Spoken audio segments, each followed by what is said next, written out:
He walked into the interview room carrying nothing but a worn resume and his little girl clutching a teddy bear. In that moment, silence fell, and judgment sliced sharper than any blade. "We don't hire fathers who can't leave their children behind," someone sneered. Humiliation burned in his chest as his daughter whispered, "Daddy, did we lose again?" But fate was not finished, because behind the glass doors, a millionaire CEO had just walked in. What happened next would expose buried secrets, ignite battles of justice, and change all their lives forever. The alarm buzzed at 5:30 a.m., rattling the silence of a one-bedroom apartment on the edge of town. Michael Turner, a single dad of 42, dragged himself out of bed, his body aching from the late shift at the warehouse the night before. The smell of cheap bar soap still clung to his hands as he tiptoed into the small bedroom where his 7-year-old daughter, Lily, slept curled around a faded teddy bear. A sliver of dawn crept through the blinds, painting her tiny face in muted gold. For a moment, Michael allowed himself to breathe. Then reality knocked. Today was the interview. Today was supposed to be different. He reheated yesterday's bread, the crusts slightly burned but warm enough to fill the air with a faint, bittersweet smell. Lily shuffled in wearing mismatched socks, her hair in disarray, carrying a small notebook she refused to let go of. On its crumpled pages, she often drew flowers, each one clumsy but hopeful. Michael crouched down, wiping her sleepy eyes, whispering, "We've got an important day, sweetheart. Be good for Daddy."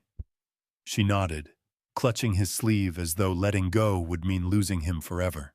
The office building loomed like an intimidating fortress.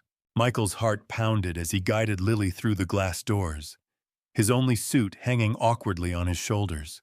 They were early, yet the receptionist's frown was sharp as a knife when she saw Lily trailing behind. In the waiting room, the buzz of keyboards and the faint citrus scent of disinfectant filled the air. Michael handed Lily a pencil, and she quietly began sketching a daisy on the corner of his resume folder. Her innocence seemed too fragile for the steel-gray surroundings. When his name was called, Michael stood, adjusting his tie with a trembling hand. The panel of interviewers looked up in unison, their eyes narrowing when they saw the child. One of them cleared her throat, the sound slicing through the room. "Mr. Turner, we expected professionalism. Bringing a child into this environment is inappropriate." The words landed like blows. Michael's mouth went dry. He tried to explain. No sitter, no family nearby, no other choice. But the voices in front of him only grew colder, their verdict already written. "We cannot consider your application any further," one concluded briskly, dismissing him with a flick of her hand. Silence stretched. Michael felt the room tilt as his daughter tugged at his sleeve. Her small voice broke the tension, soft but piercing. "Daddy, did we lose again?" The question hung in the air, heavier than any insult. Every muscle in Michael's body screamed to protect her from the sting of humiliation. But there was nowhere to hide. He forced a smile, though his chest ached, and whispered, "No, Lily. We never lose, not as long as we have each other." Yet deep down, he felt the bitter taste of failure coat his throat. As they turned to leave, Michael's worn leather bag slipped from his shoulder, spilling its contents across the polished floor. Resumes fluttered like defeated birds, but one folder slid to the edge of the table and landed at the feet of a man just entering. Inside was a bundle of yellowed court documents, petitions, rulings, and a faded custody order that bore the scars of battles Michael had fought years ago to keep his daughter. He bent down quickly to gather them, his face burning with shame, unaware of the steady gaze that lingered on him. Holding Lily's hand, Michael walked out into the harsh daylight, his shoulders heavy, his spirit frayed. He could feel the tears pressing behind his eyes, but he swallowed them, gripping her tiny hand as though it were the last rope holding him steady. He had no idea that the man who had just picked up the fallen folder, the man whose sharp suit and quiet authority marked him as someone different, was watching closely, his expression unreadable.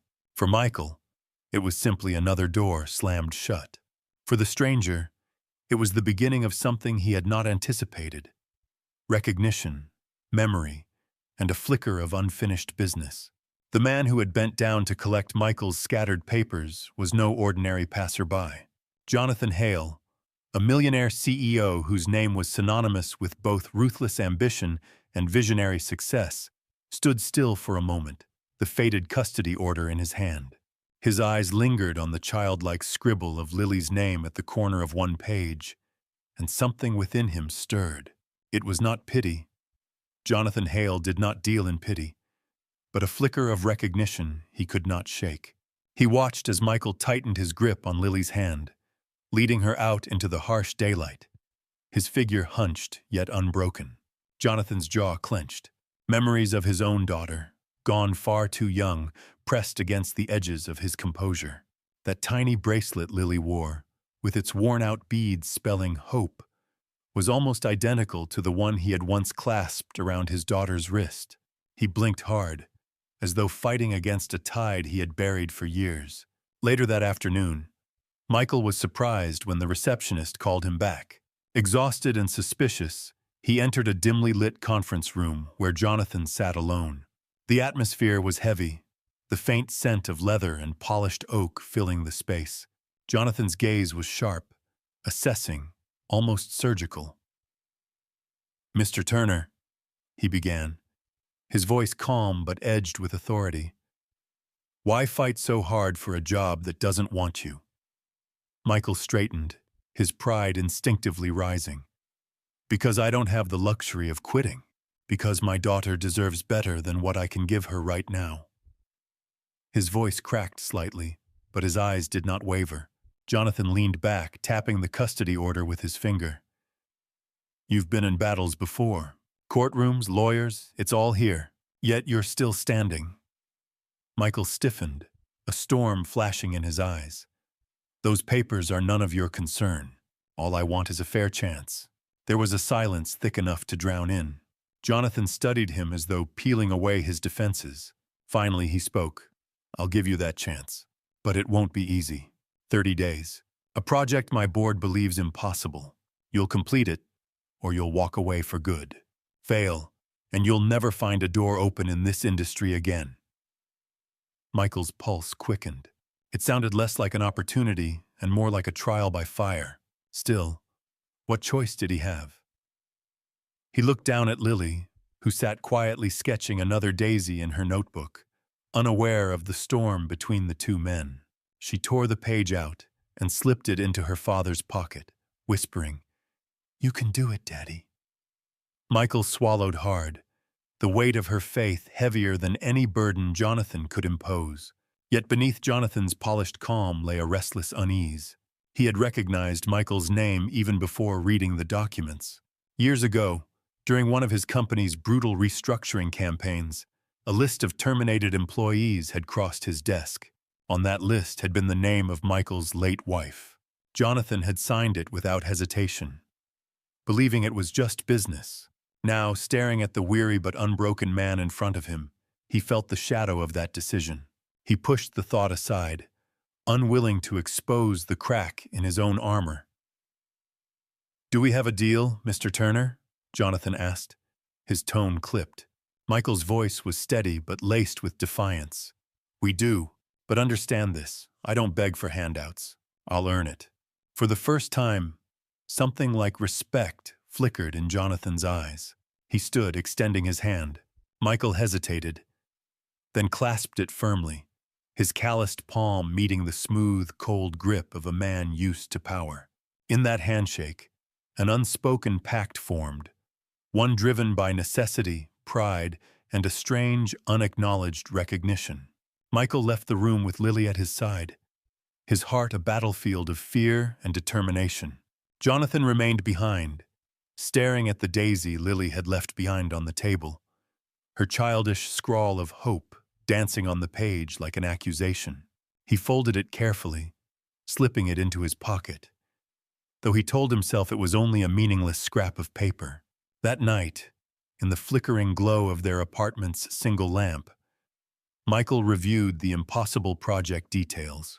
He felt his chest tighten, the enormity of the challenge pressing down on him. But then Lily climbed into his lap, her hair smelling faintly of baby shampoo, and rested her head against his shoulder. "We're going to be okay, right, Daddy?" she asked, her voice muffled against his shirt. He pressed his lips to her hair, closing his eyes. "We have to be, Lily." Outside, the city roared with indifference. But inside that small apartment, determination burned like a fragile flame, refusing to go out. Neither Michael nor Jonathan knew it yet. But their lives were about to collide in ways that would test not just strength and pride, but the very meaning of justice and redemption. The 30 days unfolded like a relentless storm. Michael worked from dawn until the city lights blurred into midnight, pouring everything he had into the project Jonathan had assigned. It was a logistics overhaul for one of the company's struggling divisions, a task that even seasoned managers had called impossible. Michael balanced spreadsheets he barely understood at first, mapped out routes, negotiated with skeptical suppliers, and faced ridicule from colleagues who saw him as nothing more than a charity case. Yet each time doubt clawed at him. Lily's daisy drawing peeked out from his folder, reminding him of the fragile faith he carried in his pocket. He returned home to her waiting smile, sometimes collapsing onto their threadbare couch, his shirt drenched in sweat. She would curl beside him, pressing a glass of water into his hand, as though she were the one protecting him. But even as Michael fought his way forward, Jonathan found himself slipping into the past. Late at night, he would sit in his corner office, staring at the daisy Lily had left behind, memories of his own daughter flooding back. He had buried that grief beneath layers of steel ambition, convincing himself that success absolved him.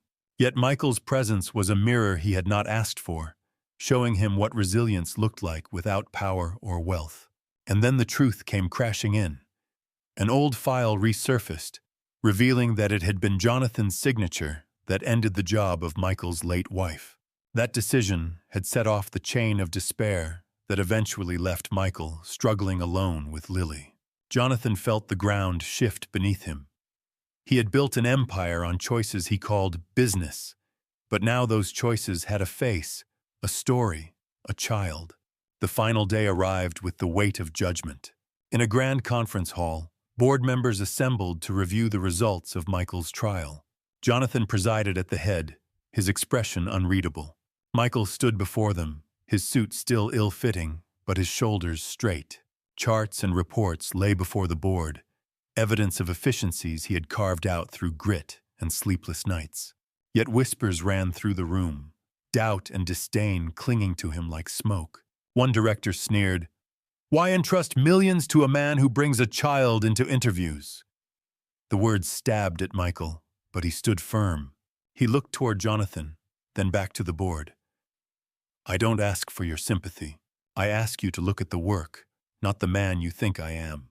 Every late night, every number, every call, I did it not for myself, but for a little girl who believes her father can move mountains. Her smile is my justice. If you call that weakness, then I'll wear it with pride." The room fell into a hush. Jonathan's throat tightened.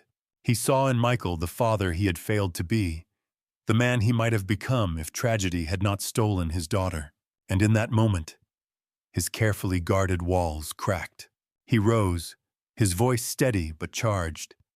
"The board will see the results speak louder than prejudice. Mr. Turner has achieved what seasoned executives said could not be done. He has not only earned his place here, he has redefined what resilience looks like." Murmurs erupted, some in protest, others in awe. Jonathan silenced them with a raised hand. "And I must confess something. Years ago, I signed a paper that cost his wife her livelihood. It was a decision I justified as business, but it was also a mistake. One I will carry as long as I live. Today, I begin to make it right." Gasps rippled across the hall. Michael's jaw clenched, anger and shock colliding inside him. For a heartbeat, he considered walking away, leaving Jonathan to his guilt. But then Lily's small hand slipped into his, grounding him. He looked down at her wide eyes, filled not with bitterness, but with trust. Slowly, he exhaled, releasing the weight of years he had carried. "Then let's not waste this chance," he said quietly, his voice firm. Jonathan nodded, something like relief washing over him. Weeks later, Michael's role was no longer that of a desperate applicant, but a valued partner. His ideas reshaped operations, his grit inspiring those who once mocked him. Jonathan often found himself watching Lily skip through the halls, her laughter a sound he hadn't thought he'd hear again since his own daughter's death. One afternoon, Lily shyly handed him another drawing, a flower in bloom, the word hope scrawled beneath. Jonathan's hands trembled as he accepted it. For the first time in years, he felt the weight of redemption press against his chest. The story did not end with perfection. Michael still struggled, Jonathan still bore scars, but something profound had shifted. Two men bound by grief and failure had collided, and in that collision, justice and healing had found room to grow. As the sun set through the conference room windows, casting golden light across the polished table, Lily's daisy seemed to glow brighter than any prophet chart. From trauma to triumph, from silence to voice, the journey had carved out not just survival, but meaning. And in that light, both father and CEO discovered the truth. Sometimes, the hardest battles are fought not in boardrooms or courtrooms, but in the quiet choices to keep holding on when everything says to let go. In the end, Michael's journey was not only about surviving rejection or proving his worth to a boardroom. It was about a father's unyielding love, a child's unshakable faith, and the power of second chances to heal old wounds.